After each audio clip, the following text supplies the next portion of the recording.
Fala pessoal, boa tarde. Bem, esse daqui é o primeiro vídeo. Eu vou tentar preparar uma listinha de alguns vídeos. Esse aqui é o primeiro, é o vídeo teórico sobre as 3 leis, onde vocês vão ver alguns conceitos aqui que são essenciais, tanto para a parte de questões teóricas, quanto também para resolução de questões de cálculo. Bem, inicialmente a primeira lei de Newton é a lei da inércia, mas antes da gente falar da lei da inércia é necessário que a gente compreenda alguns conceitos. O primeiro conceito que a gente precisa compreender, que vai ser bastante atrapalhado, é força. Para representar aqui eu coloquei um bonequinho puxando essa rocha, porque força é muito associado a isso. Às vezes a gente não consegue conceituar muito bem força. A gente coloca força como que aquilo que a gente utiliza para mover alguma coisa. Por exemplo, um trabalho na academia que vai gerar força, por exemplo, algo do tipo.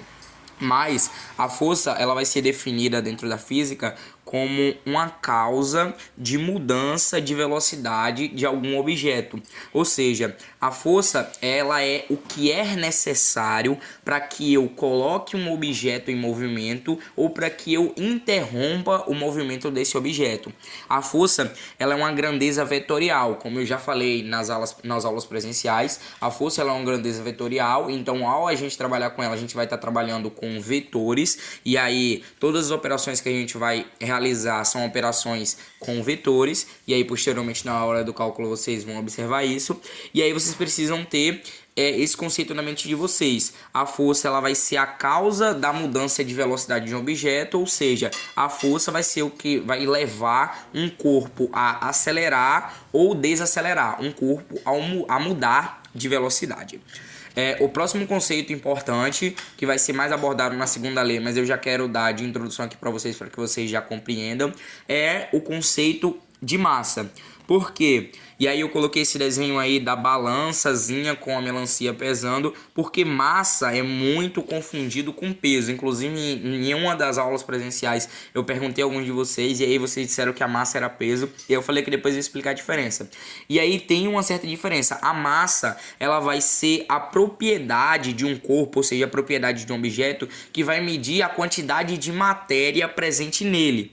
E aí essa massa é dada num sistema internacional em quilo, ou quilograma no caso, que é representado pela sigla kg.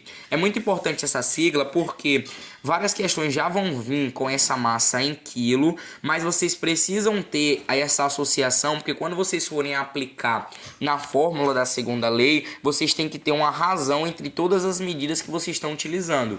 E aí posteriormente eu vou falar disso direitinho. Então talvez vocês vão precisar converter uma massa para quilo, tá certo?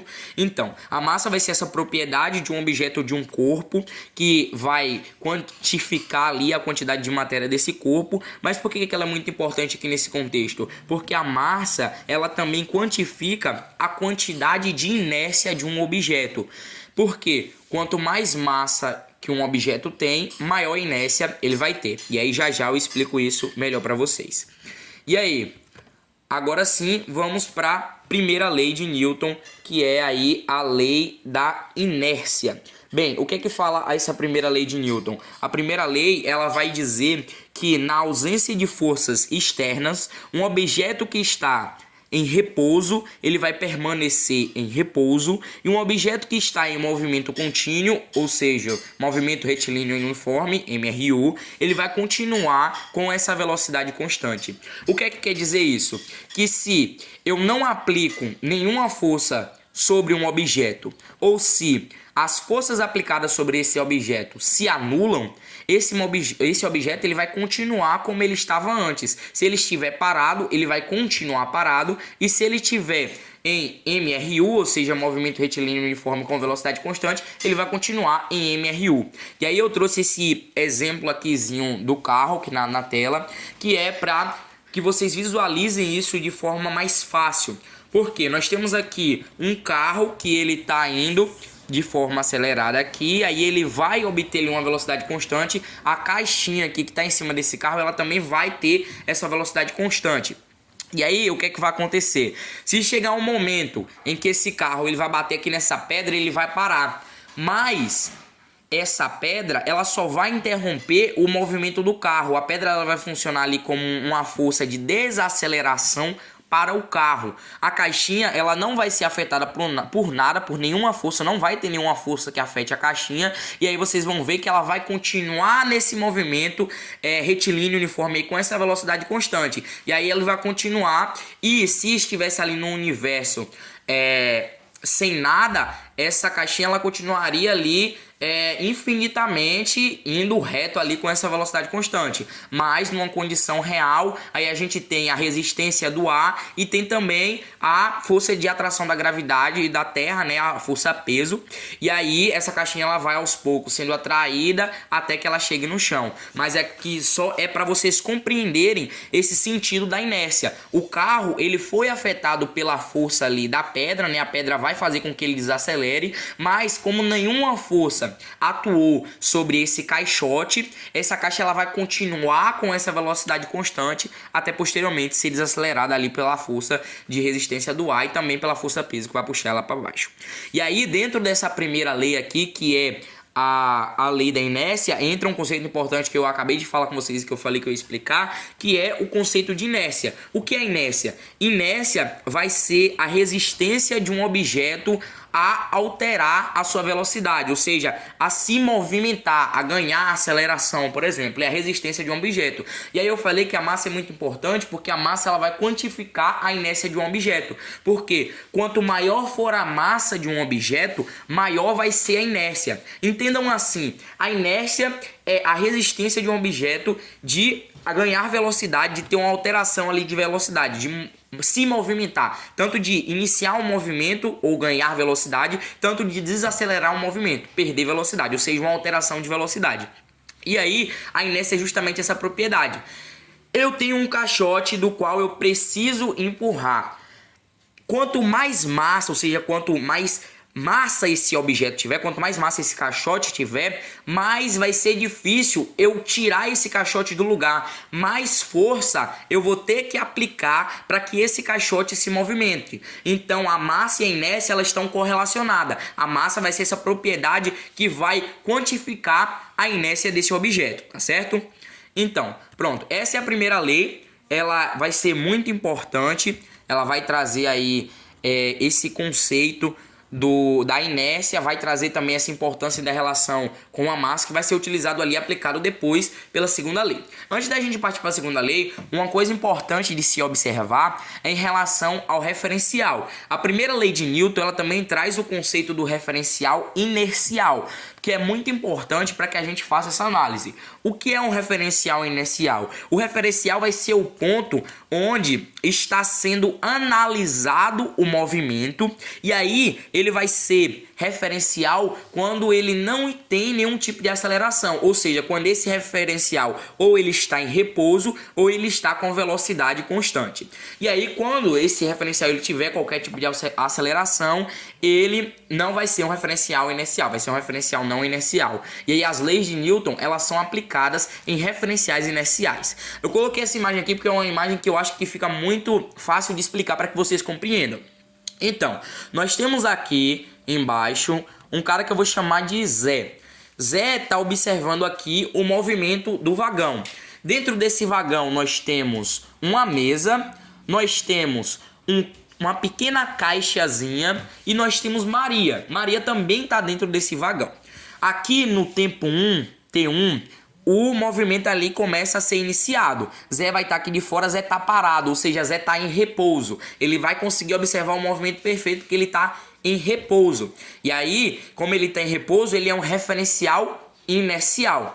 Maria, ela está dentro desse vagão e esse vagão ele vai começar a acelerar. Se esse vagão ele começa a acelerar, Maria vai acelerar junto com o vagão. Se Maria está acelerando, ela é um referencial não inercial. E aí a gente tem aqui nessa situação Zé, que é o referencial inercial, e Maria, que é um referencial não inercial. E vocês vão ver que tem uma grande mudança. O que é que acontece? Zé está do lado do vagão, do lado de fora do vagão aqui, observando toda a cena. Nós temos 3 tempos diferentes. Nós temos aqui o T1, o T2 e o T3. E aí o vagão ele vai começar a ganhar aceleração, só que a caixinha que está em cima da mesa, ela estava em repouso. E aí, segundo a lei da inércia, ela vai continuar em repouso a menos que uma força externa haja sobre ela. O vagão vai começar a se mover e aí a mesa ela está diretamente em contato com o vagão. Então a mesa ela vai começar a ir para frente. Imaginamos que nessa situação não tem aqui uma força de atrito entre a mesa e a caixinha. Então a caixinha ela não vai acompanhar ali o movimento da mesa. Ela vai continuar ali com o seu estado de repouso. E aí a mesa ela vai ir para frente para acompanhar o movimento do vagão e a caixinha ela vai continuar parada.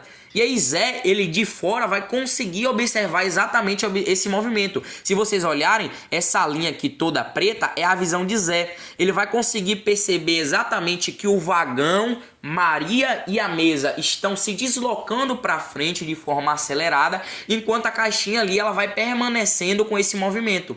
Só que Maria, que está dentro desse vagão, ela está se acelerando junto com o vagão. Então ela vai ter uma visão ali diferente. Para ela, não vai ser a mesa que está indo para frente e a caixinha permanece no mesmo lugar, porque ela também está indo para frente. Para ela, a mesa vai continuar no mesmo lugar e a caixinha que está indo para trás. E aí você vê aqui a visão de Maria, essa linha tracejada. Para ela, o vagão e a mesa, tá tudo continuando parado, né? Ela tá como um referencial inercial, então ela está acelerando junto com esse vagão, então ela vai ter a sensação de que na verdade é a caixinha que está indo para trás, enquanto não é isso. O real movimento é a mesa, o vagão e Maria estão indo para frente de forma acelerada, mas a caixinha ela vai continuar ali no seu estado de inércia. E aí, como o Zé é o único referencial ali inercial, ele vai conseguir observar isso. Por que esse referencial é muito importante? Porque se a gente fosse analisar os movimentos através da visão de Maria, a gente analisaria uma visão errada. A gente analisaria a caixinha indo para trás. Aí a gente poderia imaginar que tem uma força empurrando a caixinha. E não é isso que está acontecendo. A visão correta é a visão de Zé, que é esse referencial inercial. Na verdade, o vagão, Maria e a mesa estão indo para frente e a caixinha ali vai estar permanecendo em seu estado ali de inércia, ou seja, vai permanecer nesse estado de repouso, tá, galera?